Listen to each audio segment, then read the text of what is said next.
Find the solution for the given differential equation y double prime plus 5y prime plus 6y equals 0.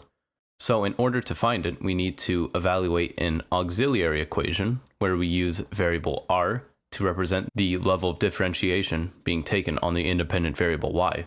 Y double prime should result in r squared, there are two derivatives, plus 5 times r, or one derivative being taken for y prime, plus 6 times nothing, since there is no derivative on y, equals 0. To factor this out, we need to see what multiplies to 6 and adds to 5.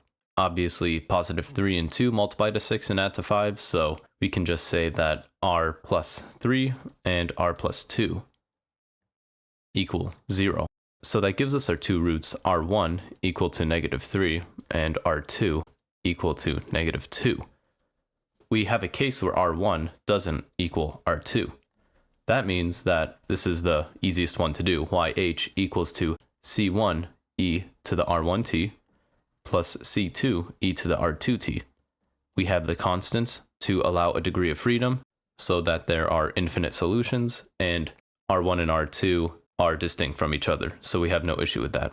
So our solution for this problem is YH, for homogeneous, equals c1 e to the negative 3t plus c2 e to the negative 2t.